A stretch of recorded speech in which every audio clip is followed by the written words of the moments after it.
नमस्कार दोस्तों। Fair IAS coaching के यूट्यूब चैनल पर आपका स्वागत है।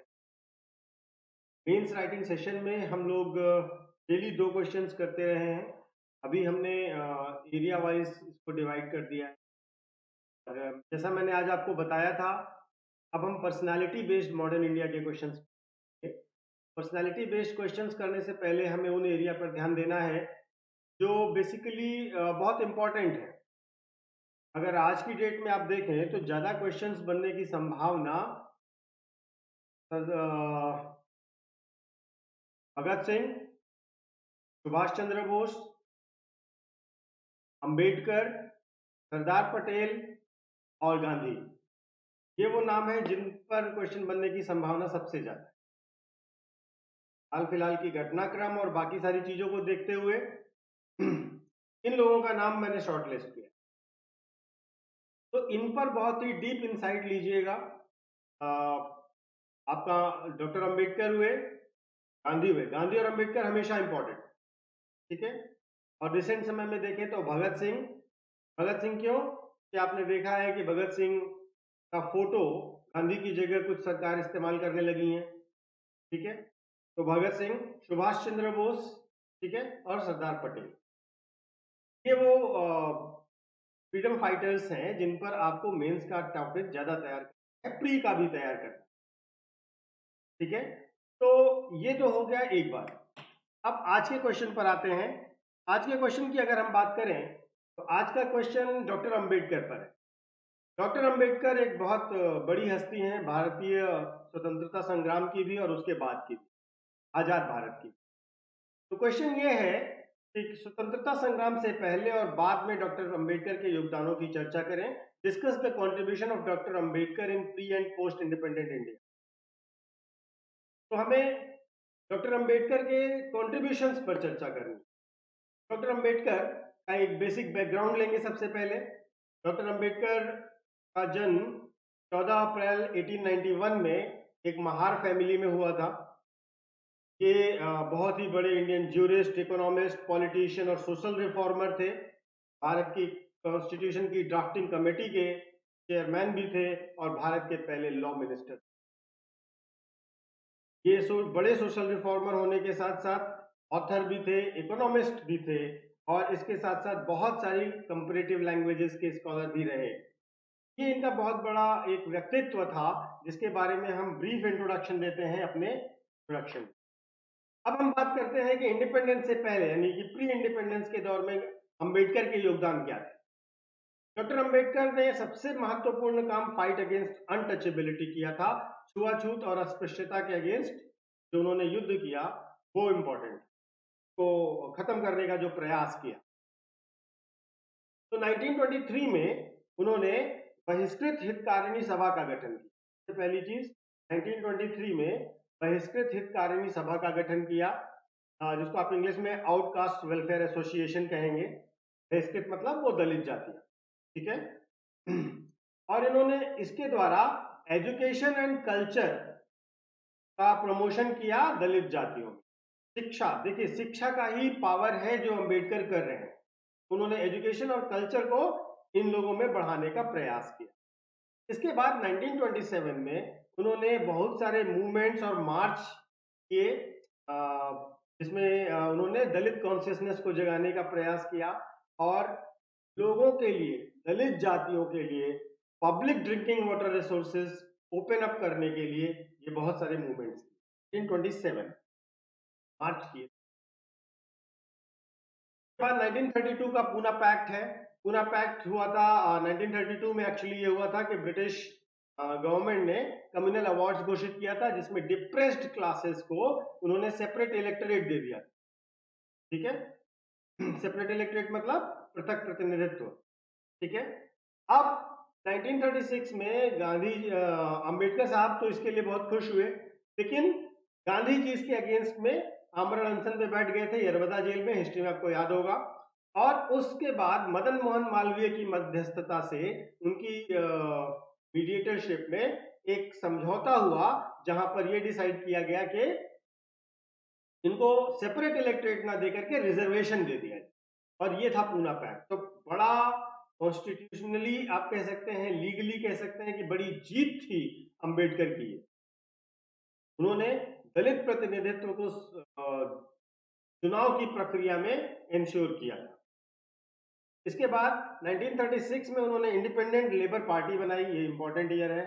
1936 में इंडिपेंडेंट लेबर पार्टी का फॉर्मेशन किया, ठीक है, जिसने 1937 में बॉम्बे इलेक्शंस भी, ठीक है, और सेंट्रल लेजिस्लेटिव असेंबली की 13 रिजर्व सीट्स और 4 जनरल सीट पर इलेक्शन लड़ा था, जिसमें से 13 में से 11 सीट ये जीत गए थे और 4 जनरल सीट्स में से 3 सीट्स जीत, ठीक है। 1937 का इलेक्शन इंडिपेंडेंट लेबर पार्टी के लिए बहुत इंपॉर्टेंट ईयर था, क्योंकि इन्होंने अच्छी इलेक्शंस जीते थे और इलेक्शन फाइट भी किया, ठीक है, सेंट्रल लेजिस्लेटिव असेंबली का। 1937 में ही अंबेडकर ने बॉम्बे लेजिस्लेटिव असेंबली में एक बिल रखा था, जिस बिल का उद्देश्य था खोती सिस्टम को खत्म करना, और ये बेसिकली किसानों और सरकारों के बीच का जो विवाद था उसको खत्म करके उन दोनों के बीच में सीधी बातचीत का एक रास्ता खोलने का लिए बिल था। डिप्रेस्ड क्लासेस के बारे में एक बात याद रखिएगा कि 1935 के एक्ट में ही शेड्यूल्ड कास्ट और शेड्यूल्ड ट्राइब वर्ड का इस्तेमाल किया गया था, और यही वर्ड 1950 में कॉन्स्टिट्यूशन में भी यूज किया गया। हालांकि जो कम्युनल अवार्ड था उसमें डिप्रेस्ड क्लासेस वर्ड इस्तेमाल, ठीक है। लाहौर रेजोल्यूशन जब पास करती है मुस्लिम लीग, उसके बाद डॉक्टर अंबेडकर ने 400 पेज का एक पब्लिकेशन किया, जिसमें उन्होंने एनालाइज किया कि पाकिस्तान के क्रिएशन के क्या क्या पहलू हो सकते हैं, क्या फायदे क्या नुकसान, हर एक चीज को उन्होंने एनालाइज किया, और उन्होंने सपोर्ट किया पाकिस्तान के फॉर्मेशन का। हिंदू से कहा कि जो है वो पाकिस्तान को सपोर्ट करें और मुस्लिम्स को पाकिस्तान दे दें। तो ये एक तरीके से पाकिस्तान को इन्होंने सपोर्ट जरूर किया था, क्योंकि ये एक लॉजिकल एनालिसिस करने की कोशिश कर रहे थे, और इन्होंने इसके बारे में पूरा अपने थॉट्स को लिखा भी है, क्यों वो ऐसा सपोर्ट कर रहे थे। यद्यपि आप इसे ये मत समझिएगा कि वो मुस्लिम सपोर्टर थे, उन्होंने मुस्लिम्स में जो भी बुरी प्रैक्टिसेस थी उनको क्रिटिसाइज किया था, ठीक है। अब ये सब तो इनके प्री इंडिपेंडेंस के काम हो गए। पोस्ट इंडिपेंडेंस इन्होंने क्या किया? पोस्ट इंडिपेंडेंस सबसे बड़ी बात जो आप जानते भी हैं, उन्हें कॉन्स्टिट्यूशन की ड्राफ्टिंग कमेटी का चेयरमैन बनाया गया था 29 अगस्त 1947 को। उन्होंने एक ऐसा कॉन्स्टिट्यूशन बनाया जो बहुत ही इंक्लूसिव था, प्लूरलिस्टिक पॉपुलेशन का रिप्रेजेंटेशन करता था, ठीक है, और इक्वल अपॉर्चुनिटी दे रहा था, फ्रीडम ऑफ एक्सप्रेशन, फेथ सभी सिटीजन को दे रहा था, और एक सेकुलर डेमोक्रेसी बना रहा था। ये बहुत ही बोल्ड कॉन्स्टिट्यूशनल स्टेप था। साथ साथ उन्होंने यूनिवर्सल अडल्ट फ्रेंचाइज दिया, सभी इंक्लूडिंग वुमेन्स को भी। कल के लेक्चरिंग में मैं आपको बताया था कि यूरोप में भी वुमेन्स को रिप्रेजेंटेशन, वोटिंग राइट्स नहीं थे कई देशों में, जबकि इंडिया ने आजादी के तुरंत बाद ये दिया था, और इसमें अंबेडकर का बहुत बड़ा योगदान है। हमने immediately after independence universal adult franchise लागू, ठीक। इसके साथ साथ उन्होंने हिंदू कोड बिल लाया। हिंदू कोड बिल बहुत जो डिस्क्रिमिनेटरी कस्टम्स थे अगेंस्ट वुमेन इन हिंदूज, उसके लिए बहुत इंपॉर्टेंट कदम था, और उसमें वुमेन्स को भी राइट टू अडॉप्ट और इनहेरिट दिया गया, और यहां से वुमेन एम्पावरमेंट के लिए उन्होंने बहुत अच्छा काम किया, स्पेशली हिंदूज के लिए।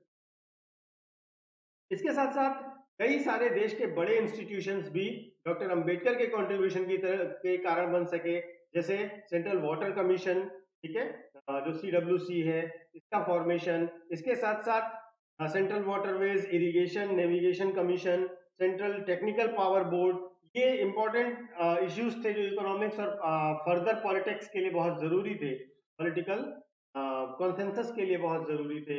इन सबको उन्होंने एस्टैब्लिश करने में उनके आइडियाज ने बहुत बड़ी भूमिका। आरबीआई, आप जानते हैं आरबीआई का गठन जो है हिल्टन यंग कमीशन के रिकमेंडेशन पर हुआ था, लेकिन मॉडर्न देश में 1950s के बाद आरबीआई को किस तरह से फंक्शन करना है और क्या ऑर्गेनाइजेशनल सेटअप होगा, आरबीआई के जो एस्टैब्लिशमेंट का सब था वो इन्फ्लुएंस थी पूरे तरीके से डॉक्टर अंबेडकर के विचारों से। इसी तरीके से इंडिपेंडेंट इंडिया में फाइनेंस कमीशन के गठन में भी इनके आइडियाज का बहुत बड़ा योगदान।